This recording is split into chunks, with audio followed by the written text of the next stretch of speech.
오늘 곤지암 만나교회에서 예배드리게 하시고 또 말씀을 증거하게 해주셔서 감사합니다.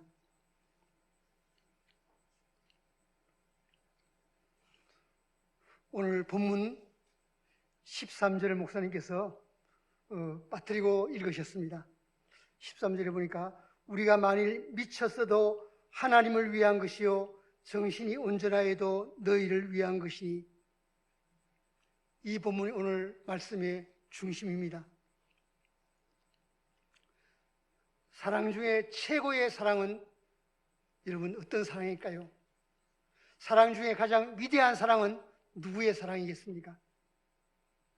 친구의 사랑도 귀하고 또 스승의 사랑도 귀합니다.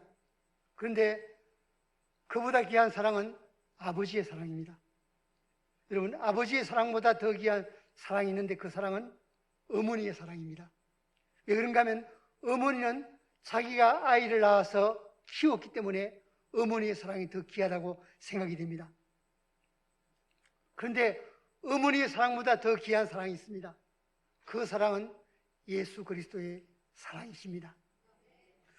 하늘의 종기와 영화를 입으신 주님께서 이 세상과 인간들을 보실 때 죄악이 관영하고 또 죄인들은 죄로 말미암아 멸망당할 상황에 처해 있었습니다. 이것을 불쌍히 여기시고 안타깝게 여기신 하나님께서 하나님의 사랑하시는 독생자 예수님을 이 세상을 구원하는 구주로 보내어 주셨습니다. 아기로 탄생하신 예수님은 여관이 없어서 말구유에서 탄생하셨습니다. 아무도 이 아기가 하나님의 아들이심을 알아보지 못했기 때문에 영접해 드리지를 못했던 것입니다. 예수님 탄생 700년 전에 이사야 선지는 메시아 예언을 이렇게 말하고 있습니다. 바로 예수님은 눈으로 보기에는 고운 모양도 없고 풍채도 없고 보기에 흠모할 만한 아름다운 것이 없었습니다. 그래서 사람들의 멸시를 받고 사람들의 버림을 당하셨다고 했습니다. 또 간고를 많이 겪으셨는데 간고는 슬픔, 비애, 고통을 의미합니다. 예수님은 우리의 질고를 지고 우리의 슬픔을 당했지만은 사람들은 하나님께 매를 맞고 바로 고난을 당한다고 말했습니다. 영적 안목이 어둡기 때문에 그런 말을 했던 것입니다. 세상을 구하는 구세주로 오신 예수님은 인간의 죄를 대속하기 위해서 머리에 가시만 쓰시고 등에 책지 맞으시고 양손과 양발에 바로 십자가에 못 박혀 피를 흘리시고 우리를 위해서 죽어주셨습니다. 오늘 제가 드리고자 할 말씀은 우리 예수님의 사랑입니다. 여러분, 사랑. 우리 예수님의 사랑을 체험한 사람은 변화되게 되어 있습니다. 변화 안 될래야 안 될 수가 없어요. 반드시 변화되게 됩니다. 예수님의 이 고난의 의미를 이사야 선지는 우리에게 이렇게 설명합니다. 주님의 찔림은 우리의 허물 때문이었습니다. 주님의 상함은 우리의 죄악 때문이었습니다. 주님이 징계를 받음으로 우리가 평화를 누리고 주님이 채찍에 맞으심으로 우리는 나음을 받았다고 했습니다.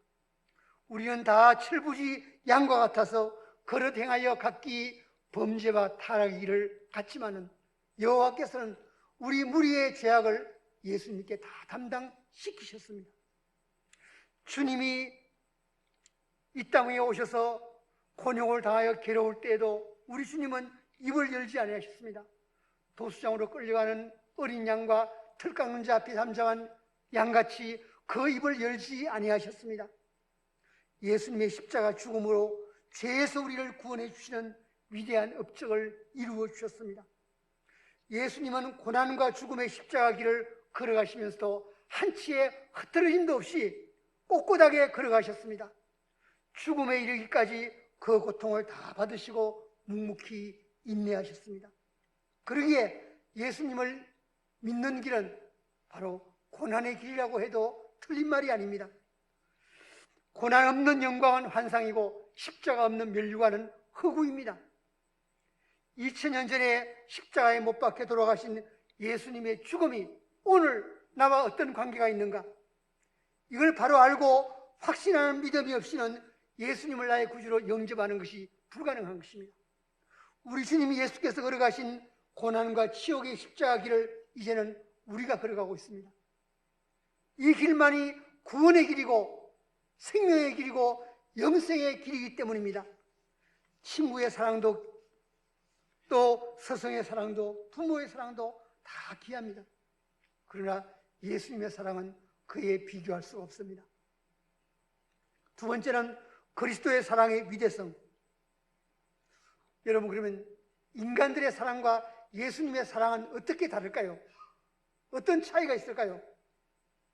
인간들의 사랑은 까닭이 있고 때문에 사랑이기에 이해가 가고 납득이 됩니다. 그러나 예수님과 우리의 관계는 인간적인 조건이나 이유나 연관이 전혀 없습니다. 예수님과 우리 사이는 알지도 못했고 전혀 관계도 없는 그런 사이였습니다. 긍휼히 여길 가치도 없고 구원해 줄 이유도 없는 죄인을 위해서 하나뿐인 자기 생명을 아낌없이 송두리째 버려주신 예수님의 이 사랑은 최고로 놀라운 사랑이 아닐 수가 없습니다. 이용할 가치도 없는 하찮은 죄인들을 위해서 자신의 고귀한 생명을 기꺼이 버리면서까지 우리를 사랑해 주신 그 주님의 사랑은 우리 가슴을 뜨겁게 하는 위대한 사랑입니다. 예수님의 이 위대한 사랑은 인간의 말로 다 표현해낼 수 있는 것이 아닙니다. 그 사랑은 너무 큽니다. 너무 깊습니다. 또 그 사랑은 너무 높습니다. 그래서 어떤 말로도 다 설명해낼 수가 없습니다. 그 사랑은 시편 49편 8절 말씀처럼 우리가 평생 갚아도 다 갚을 수 없는 사랑이 예수님의 이 사랑입니다. 예수님의 사랑을 바울은 로마서 5장 6절로 10절에서 이렇게 말씀합니다. 세 가지를 말하는데 첫 번째는 로마서 5장 6절에 보니까 우리가 아직 연약할 때 기약대로 그리스도께서 경건하지 않은 자를 위해서 죽으셨도다 라고 말합니다. 첫째로 주님은 우리가 연약할 때 우리를 사랑해 주셨어요. 연약할 때 사람이 약하면 무시하고 깔보고 멸시합니다. 그런 우리를 위해서 주님은 죽어주셨다고 했어요. 이것이 위대한 복음이 아니고 무엇이겠습니까? 주님은 연약한 자를 무시하지 않고 바로 사랑해 주셨습니다. 둘째로 5장 8절에 보니까 우리가 아직 죄인 되었을 때 그리스도께서 우리를 위하여 죽으심으로 하나님께서 우리에 대한 자기의 사랑을 확정하셨느니라 라고 말씀합니다. 두 번째는 우리가 죄인 되었을 때 우리를 사랑해 주셨습니다. 여러분, 이 의미가 무슨 말입니까? 죄인을 보면 손가락질 합니다. 멀리합니다. 또 비방합니다. 죄인으로 낙인이 찍히면 모두가 떠나가고 단절하고 가까이 하지 않습니다. 그런 죄인을 형벌받아 주고 마땅한 죄인을 위해서 주님께서 기꺼이 죽어주셨다는 사실입니다. 놀랍지 않고 위대하지 않습니까? 우리 주님의 사랑은 이런 사랑이었습니다. 세 번째 5장 10절에 보니까 곧 우리가 원수 되었을 때 그 아들의 죽으심으로 말미암아 하나님과 화목하게 되었은즉 화목하게 된 자로서는 더욱 그의 살아나심으로 말미암아 구원을 받을 것이니라 라고 말합니다. 세 번째는 우리가 원수 되었을 때 주님께서 우리를 사랑해 주셨습니다. 여러분, 원수를 만나면 이가 갈리고 또 죽이고 싶은 것이 인간의 공통된 심리일 것입니다. 죄를 범하여 하나님과 원수된 우리를 예수님이 화목시키기 위해서 스스로 죽음을 선택하신 것입니다. 십자가 죽음을 선택하신 것입니다. 주님은 십자가에 죽으시고 3일 만에 살아나셔서 생명의 주님이 되신 것입니다. 예수님의 십자가 사랑을 바로 깨닫게 되면 예수님 앞에 꼬꾸라지지 않을 수 없고 그 앞에 부복하는 사람이 아무도 없는 것입니다. 우리가 예수님 믿는다고 말하는데 여러분, 예수님 믿는 게 뭡니까? 예수님 믿는 것은 주님을 사랑하는 것입니다. 사랑하는 거예요. 예수님의 사랑을 바로 알고 이해했다면 주님을 안 사랑할 사람이 아무도 없습니다. 구제불능으로 타락한 우리를, 연약하고 죄인이요 하나님과 원수되었던 우리를 사랑해 주신 주님의 그 사랑은 대가를 요구하지 않은 참으로 거룩하고 위대하신 아가페 사랑입니다.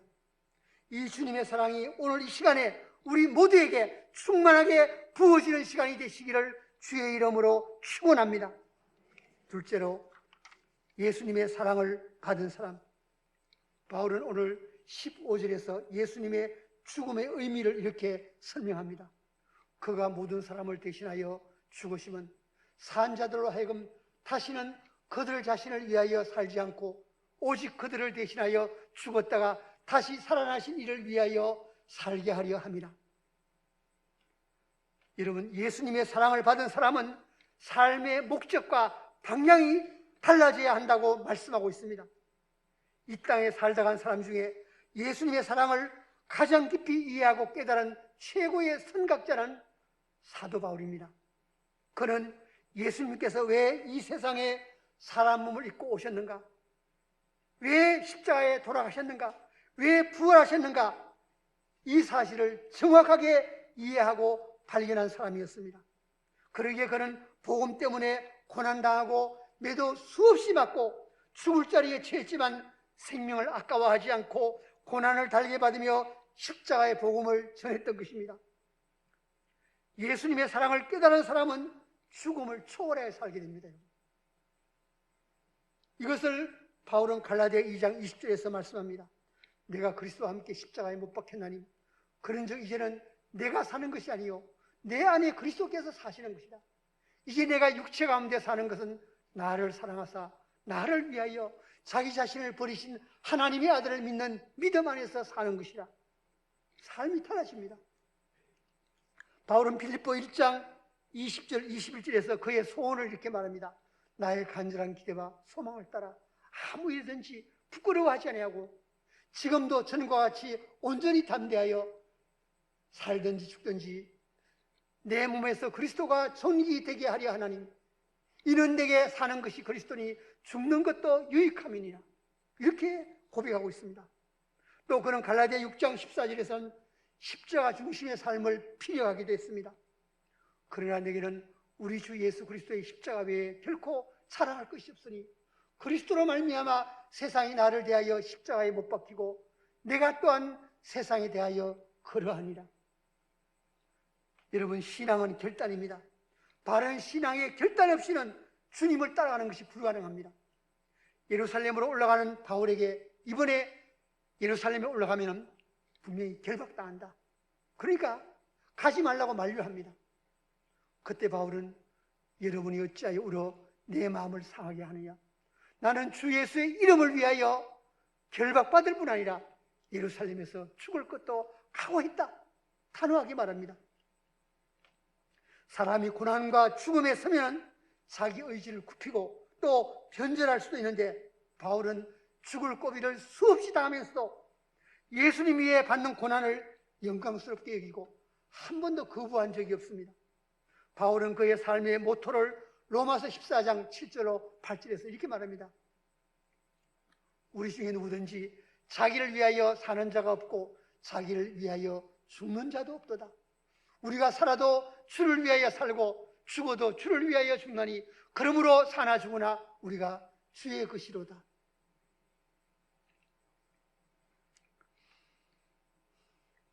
여러분, 바울은 우리에게 이렇게 말합니다. 너희는 너희 자신의 것이 아니라 값으로 산 것이 되었으니 그런즉 너희 몸으로 하나님께 영광을 돌리라. 우리는 이 몸이 내게 아닙니다. 주님이 핏값으로 사셨기 때문에 이제 이 몸은 주님의 소유가 된 거예요. 여러분, 마음대로 살면 안 됩니다. 바울은 처음에 예수 믿는 사람들을 박해하던 핍박자로 성경에 등장하고 있습니다. 그런 그가 예수 믿는 자들을 결박하여 예루살렘으로 잡아오려고 다메섹 도상으로 가다가 도중에 예수님의 음성을 들었어요. 그 앞에 꼬꾸라집니다. 그리고 변화되어 그리스도를 전하는 전도자가 됩니다. 그 이후부터 바울은 성령에 붙잡혀서 전혀 다른 삶을 살아가게 됩니다. 바울이 다메섹에서 주님 만난 사건은 그의 삶을 180도로 변화받게 만들었습니다. 자신이 박해하던 예수님을 자신이 전하고 있는 이 아이러니한 일이 바울에게 일어났습니다. 이 바울을 보자 유대인들은 바울을 죽이겠다고 나서면서 바울의 생애가 소용돌이 치게 되었습니다. 성령께서는 바울을 이방 선교의 사역자로 세우셨습니다.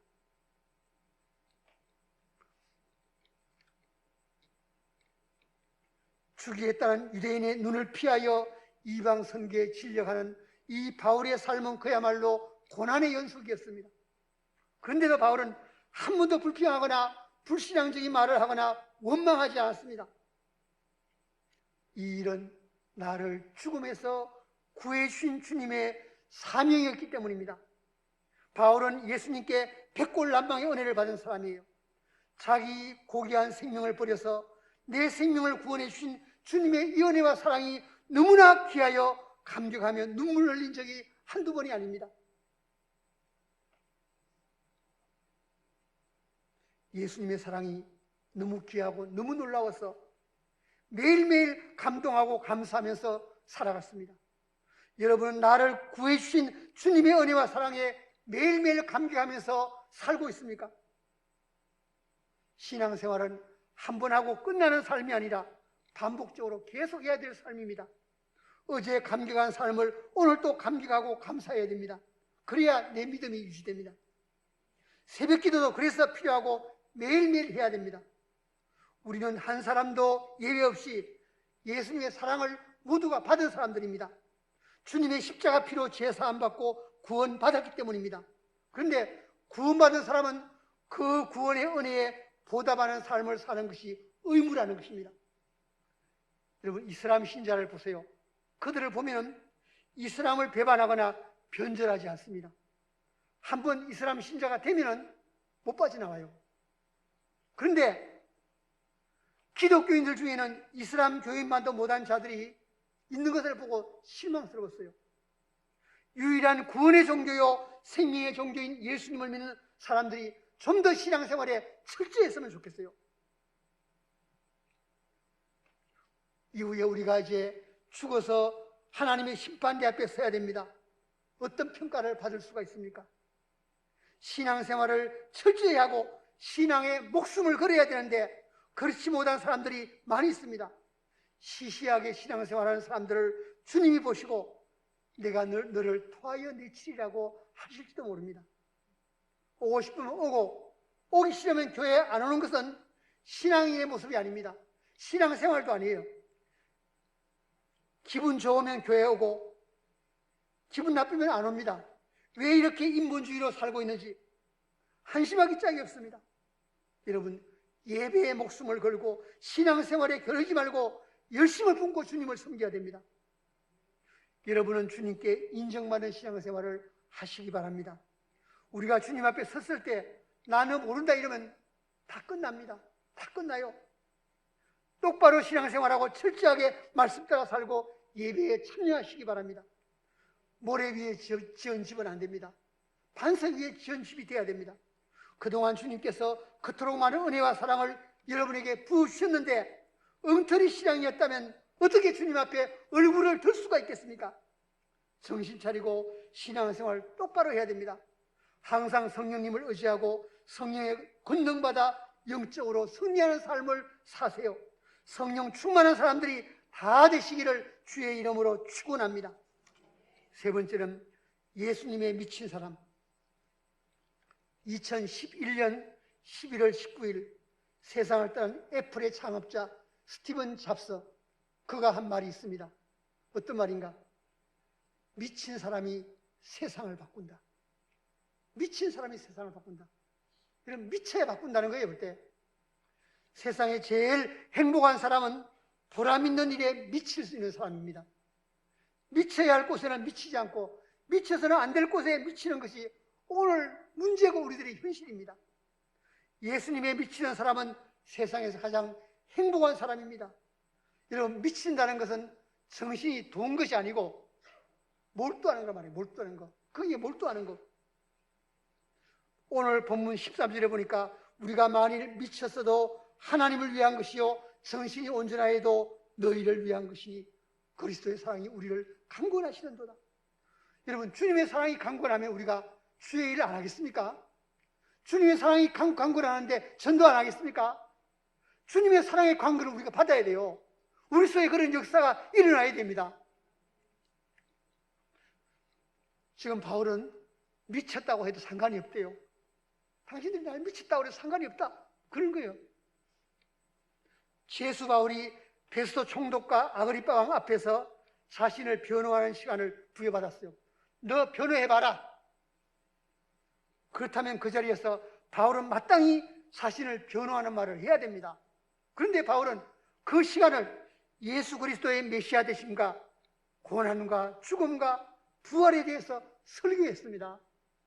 그랬더니 바울의 말을 듣고 시키면 베스도 총독이 바울아, 네가 미쳤도다. 내 많은 학문이 너를 미치게 한다. 너 미쳤어 소리칩니다.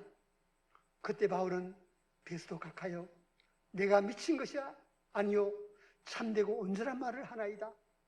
말이 적으나 많으나 오늘 내 말을 듣는 모든 사람도 당신뿐 아니라 다 이렇게 결박된 것 외에는 나와 같이 되기를 하나님께 원하나이다 라고 말했어요. 바울의 신앙 간증을 들은 베스도 총독과 아그리빠 왕은 바울을 미친 사람으로 간주했습니다. 미치지 않고 어떻게 그런 말을 할 수가 있단 말인가? 여기가 감히 어떤 자리라고? 바울이 전가한 예수님의 죽음과 예수님의 메시아 되심과 부활을 그들은 받아들이지 않았습니다. 아무리 봐도 바울은 정상적인 사람 같아 보이지가 않았어요. 예수에게 미쳐도 단단히 미쳤다고 생각하고 정신 차리라고 소리친 것입니다. 여러분, 나는 지금 바른 말을 하는데 사람들은 나를 미친 사람으로 봅니다. 누구 잘못입니까? 그렇게 말한 사람의 잘못입니까? 그렇게 본 사람의 잘못입니까? 사람들의 눈에 바울이 예수님의 미친 사람으로 보이는 것도 무리는 아닐 것입니다. 예수님을 바로 알고 바로 믿게 되면 냉랭하게 믿을 수가 없어요. 냉랭하게 믿지 못합니다. 예수님을 뜨겁게 사랑하게 되고 그러다 보면 사람들의 눈에 교회에 미친 사람으로 혹은 예수에 미친 사람이라는 소리를 듣게 됩니다. 이것이 정상인데도 말입니다.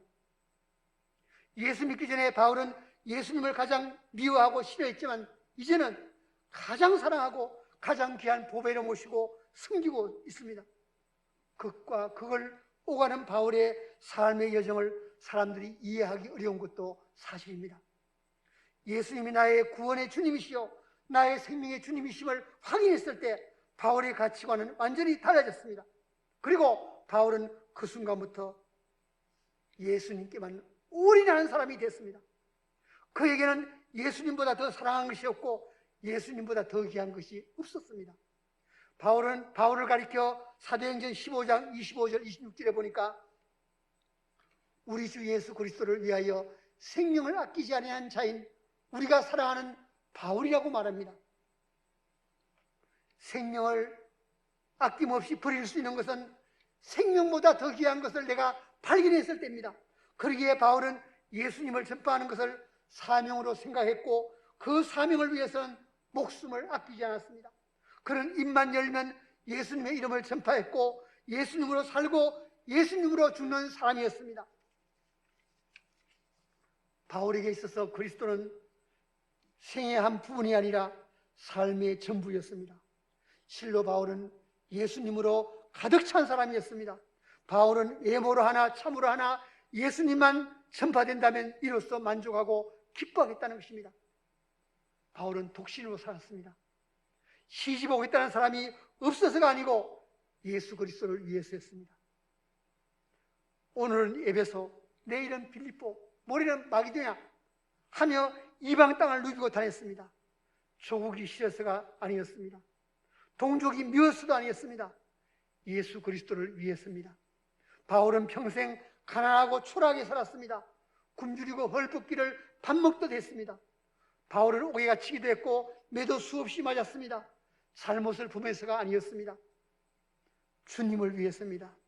바울이 위험에 처하여 고생한 것은 돈이 없어서가 아니고 능력이 부족해서도 아닙니다. 예수님을 위해서입니다. 죽을 고비를 수도 없이 넘기면서도 바울의 마음은 항상 평온했습니다. 주님이 주시는 기쁨으로 충만했습니다. 그 많은 시련을 당하고도 정작 그의 마음에는 자신의 일신상의 걱정보다 교회를 위한 염려로 가득 찼습니다. 바울에게 있어 삶 자체가 목적이 아닙니다.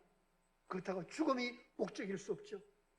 먹든지 마시든지 살든지 죽든지 자신을 통하여 예수님께 영광 돌리고 예수님만 높이고 예수님만 전하는 것이 그의 삶의 목적이었습니다. 이 목적을 위해서라면 살아도 좋고 죽어도 좋다는 것입니다. 삶이나 죽음은 목적이 아니고 방법이기 때문입니다. 바울은 사명자의 길에 서서 마지막 단두대에서 목이 잘려 순교당하는 그 순간까지 그 누구보다도 주님을 위하여 뜨겁게 일했고 줄기차게 전도자의 길을 걸어가면서 충성을 주님께 다 바쳤습니다. 그는 예수님께 미쳤기 때문에 유럽 대륙에 그리스도의 십자가 복음을 전하고 주님의 뒤를 따라 십자가의 길을 걸어갈 수가 있었던 것입니다. 로마 제국이 전도자 바울의 목을 베었지만은 바울이 전한 십자가의 복음이 후에 로마의 신인 독수리상을 완전히 몰아내고 콘스탄틴 대제 때에 기독교를 국교로 받아들이게 만들었습니다. 예수님께 미친 사람이 위대한 일을 만들어냅니다. 바울은 예수 그리스도로 가득 찬 사람이었습니다.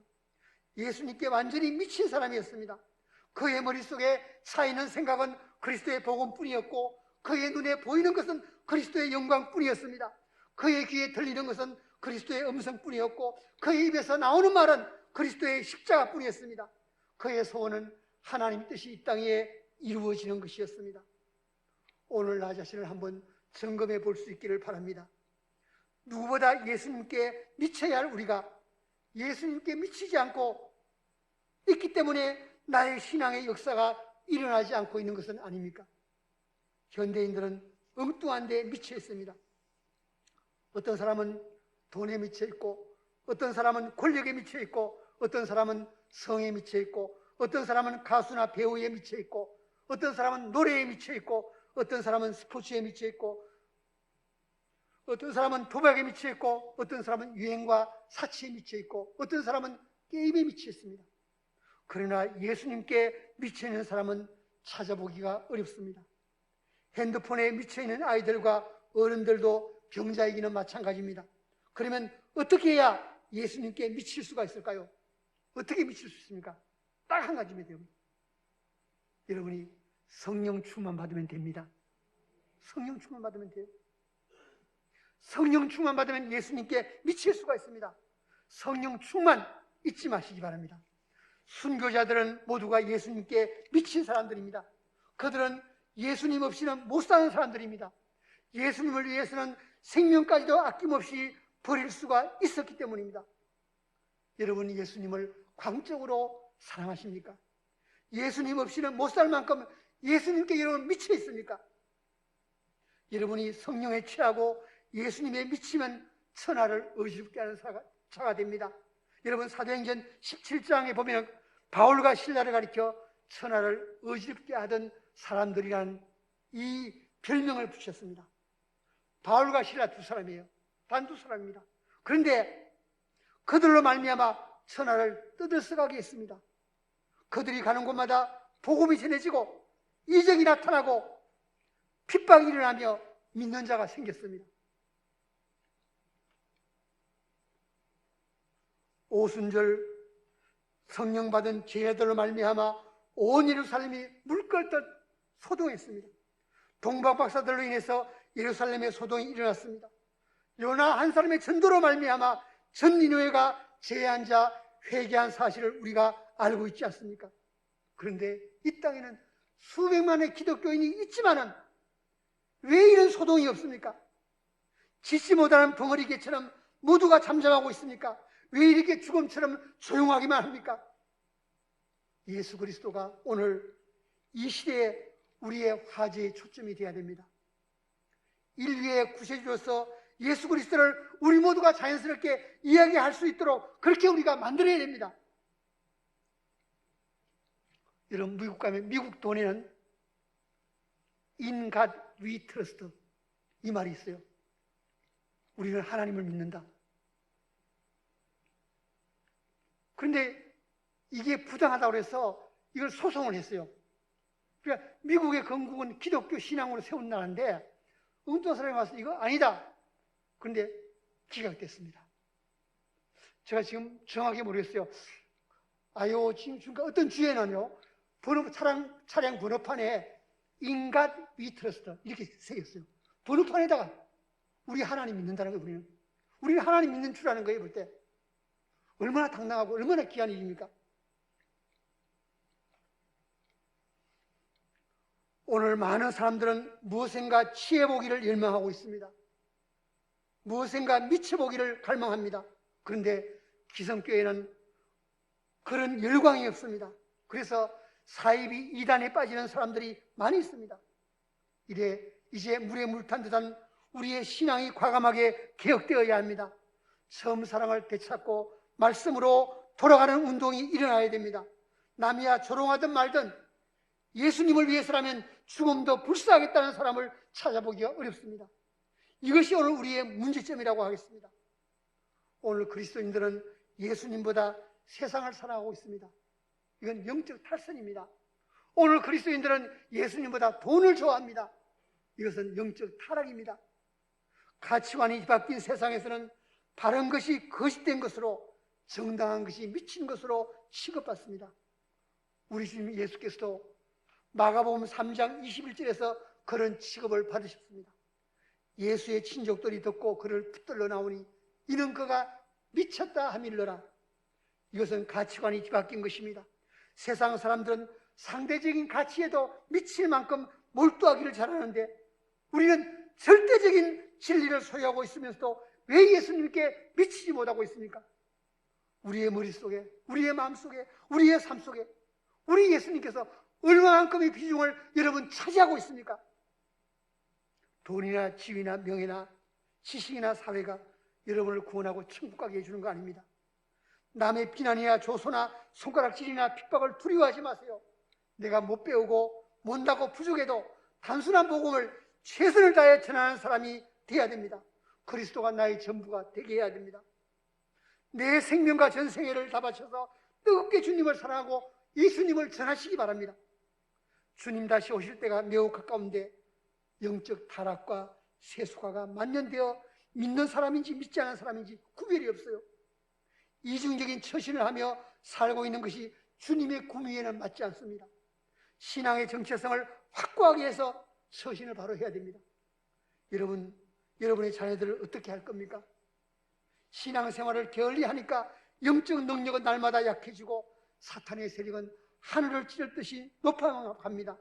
여러분의 아이들이 불신 문화의 강물에 빠져서 비명을 지르며 지금 떠내려가고 있는데 저들을 위하여 손을 쓰지 못하고 있는 것이 오늘 우리의 현실입니다. 그래서 성경 우리에게 말합니다. 초저녁에 일어나 불을 지을지어다. 눈물을 강처럼 흘릴지어다. 내 마음을 주의 얼굴 앞에 물쓰듯 할지어다. 갓길 어귀에서 주여 혼미한 내 어린 자녀들의 생명을 위하여 주를 향하여 손을 들지어다. 여러분, 위기의 시대에 우리 모두 주님 앞에 기도의 손을 들어야 합니다. 죽을 야곱 살게 되니 야복강에 기도를 하면 죽을 자녀를 바라보고 무슨 다시 갈 것입니까? 내가 기도하여 성령 충만받고 건세와 능력 받아야 사명 감당하고 자녀 살리고 사람들을 구해낼 수가 있습니다. 중단했던 새벽기도 생활 다시 시작하세요. 여러분, 저는 새벽기도 생활이 얼마나 좋은지 몰라요. 새벽에 나가면요, 하나님이 기쁨도 주세요. 어느 날은 얼마나 기쁜지 몰라요. 내용도 없어요. 왜 그런지 몰라요. 그런데 너무너무 기쁘고 너무너무 즐겁고 컨디션이 너무너무 좋아요. 하나님 기쁨을 주세요. 새벽기도 시작하세요. 이것이 내가 살고 내 가정과 자녀들을 살리고 구해내는 길임을 잊지 마시기 바랍니다. 마지막으로 한때 하나님을 떠나 살던 남자 집사님이 있었는데 이 집사님이 회개하고 돌아와서 열심히 신앙생활을 하더니 몇 주 전부터 교회 안 나와요. 목사님이 신방 갔습니다. 아, 왜 교회 안 나오느냐 물었습니다. 집사님이 이렇게 목사님께 말합니다. 목사님도 아시다시피 저는 예수 믿기 전에, 구원받기 전에 세상에서 흥청망청 살았습니다. 그 뒤에 하나님의 은혜로 돌아와서 그동안 하나님께 못한 충성을 다 바쳤습니다. 주일에는 거의 매일 교회에서 살았고 평일에도 교회에서 일했습니다. 그런데 목사님, 제 마음이 기쁨이 없어요. 제 마음에 기쁨이 없습니다. 옛날 세상에 살 때와 똑같습니다. 그때 목사님이 이 집사님을 보면서 말했습니다. 집사님, 거기는 분명한 이유가 있는 것 같습니다. 제가 볼 때 집사님은 몸은 하나님께 돌아왔지만은 삶의 방식은 아직도 하나님께 안 돌아왔습니다. 옛날이나 지금이나 똑같은 방식으로 살고 있습니다. 달라진 것이 있다면 옛날엔 세상에 살다가 지금은 교회에서 산다는 것 뿐입니다.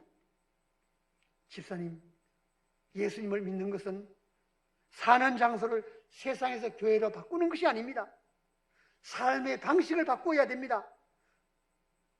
사는 방식을 바꿔야 됩니다.